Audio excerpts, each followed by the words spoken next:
January 3, 2026. Blackhawks over Caracas. Maduro extracted. The world's largest oil reserve just changed hands. And nobody's talking about what actually happened here. Everyone thinks this is about democracy. It's not. This is the biggest forest resource transfer of the 21st century. 303 billion barrels of oil, 17% of the entire planet's reserves. And right now, there's a war happening that has nothing to do with politics and everything to do with who controls the money tap. Here's what you need to understand. While the media shows you the helicopters and the constitutional drama, the real story is happening in boardrooms in Houston and courtrooms in New York. This isn't a liberation, it's a liquidation. And by the end of this video, you're going to see exactly how the game is being played. Let me hit you with the paradox first. Venezuela has more oil than Saudi Arabia, more than Canada, more oil than anyone on Earth. So why are gas prices not collapsing right now? Why isn't this an instant supply flood? Because reserves and deliverability are not the same thing. Most people hear biggest oil reserve and think it's like turning on a faucet. It's not. Venezuela's oil is in the Orinoco Belt. This isn't the light, sweet crude that flows easy. This is extra heavy, sour crude.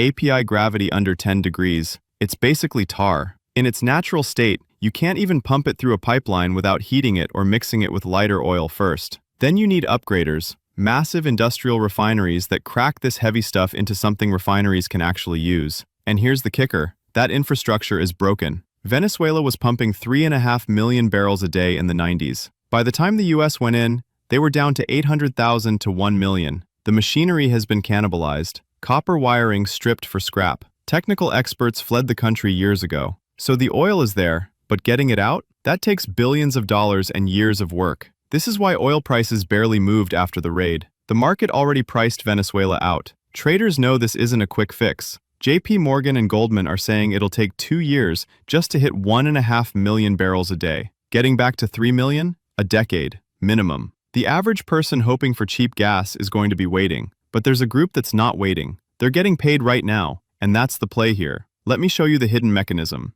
Before the raid, while everyone else was locked out, Chevron stayed in Venezuela. How? Through something called General License 41. This wasn't just permission to operate. This was a debt collection tool disguised as a license. Here's how it worked. Chevron pumps oil from Venezuelan fields, ships it to US refineries, sells it. But here's the twist. The money doesn't go to the Venezuelan government. Zero. It stays in US accounts, paying down the billions PDVSA owed Chevron from past operations. Chevron was effectively repossessing Venezuela's oil fields, barrel by barrel. The regime got nothing. Chevron got paid. This was the blueprint. Now that Maduro's out, the US is expanding this model to everyone. ExxonMobil and ConocoPhillips got kicked out in 2007 when Chavez nationalized everything. They've been fighting in international courts ever since. ConocoPhillips has 10 to 12 billion in arbitration awards. ExxonMobil has 2 billion. Here's the deal the US is offering them. You want your money back? Come rebuild the infrastructure. Front the capital. In exchange, you get operator service agreements. You lift the oil. You keep the proceeds. You pay yourself back for both the new investment and the old debt. Chevron's already on the ground. They've got the personnel, the supply chains, the operational continuity. They're first in line. Exxon and Conoco are still negotiating terms, but Chevron's already pumping and expanding. Now here's where it gets ugly for China and Russia. China lent Venezuela over $60 billion between 2007 and 2016. But these weren't cash loans. They were oil for loan deals. Venezuela was shipping hundreds of thousands of barrels a day to China just to service the debt. That flow? It's done. The US controls the export terminals now. They're running an oil quarantine. Any tanker trying to ship to China gets intercepted. China's sitting on 10 to 13 billion in outstanding debt, and they're about to watch it become worthless. In a normal bankruptcy, secured creditors get paid first. But this isn't a bankruptcy. This is a geopolitical restructuring. And in that game, physical possession beats contractual seniority every time. The US is prioritizing reconstruction, funded by oil sales to American refineries, over repaying China.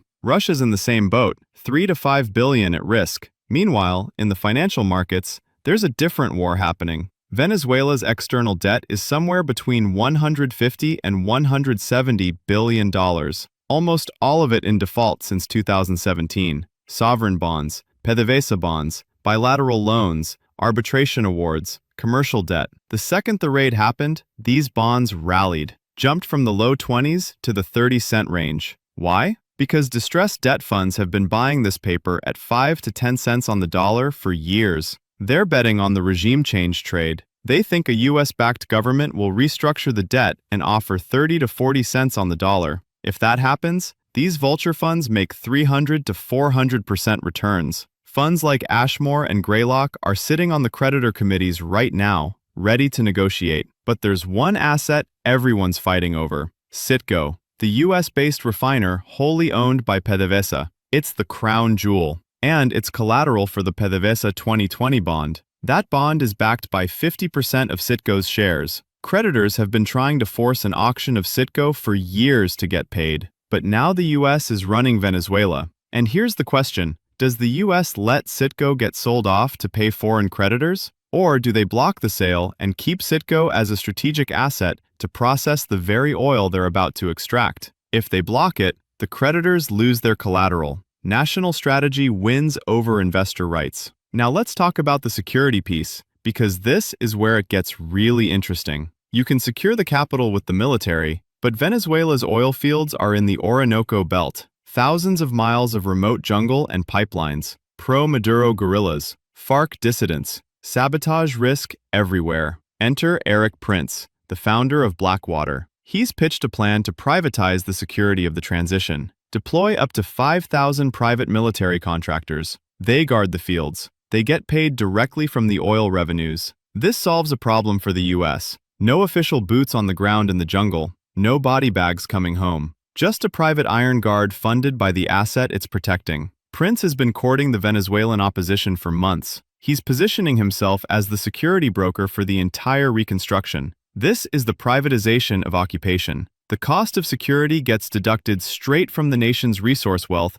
before anyone else gets paid. So who's the guaranteed winner here? While the oil majors take the political risk of ownership, the real money is in the service companies. Halliburton, Schlumberger, Baker Hughes. These fields need rigs, pumps, chemicals, diluents, software, expertise. Trump said it himself: fix the badly broken infrastructure. That's a multi-billion-dollar service contract. And unlike the majors who get paid in oil, service companies get paid in cash for work performed. Their stock prices surged 8 to 11% the day of the raid. The market knows that no matter who legally owns the oil, these are the only companies that can get it out of the ground. They're the mechanics of the reconstruction, and they get paid first. Here's the timeline everyone's missing. Phase 1, 0 to 6 months, stabilization, securing facilities, importing diluents from the US. Output stays flat or rises slightly. Phase 2, 6 to 24 months, rehabilitation, repairing upgraders and pipelines, drilling easy wells.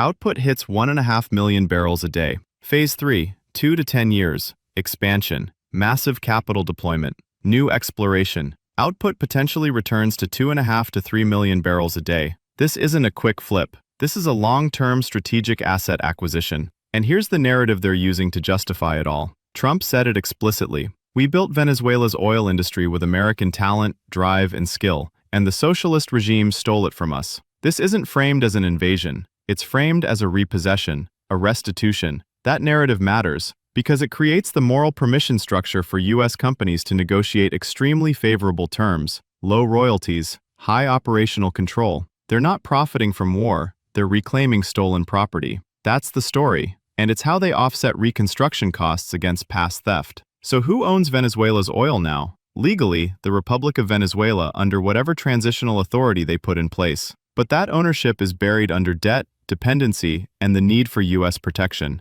Operationally, the US oil majors own the production for the next decade. Through reconstruction contracts and operator agreements, they control the lifting and export. They hold the industry in receivership. Geopolitically, the asset has been transferred from the China-Russia-Iran sphere back to US energy security. The oil that once paid Chinese loans will now feed American refineries. The resource war is over. The kinetic phase was just the breach. What's happening now is the resource reconstruction racket. And the spoils are being divided in Houston boardrooms and New York courtrooms. 300 billion barrels, no longer stranded, being prepared for liquidation, on American terms. This isn't about gas prices next week. This is about securing the heavy crude supply chain for the US economy for the next 20 years. Venezuela just became a strategic energy province of the United States. The grab is complete. The dig has just begun. And now you know exactly what game is being played.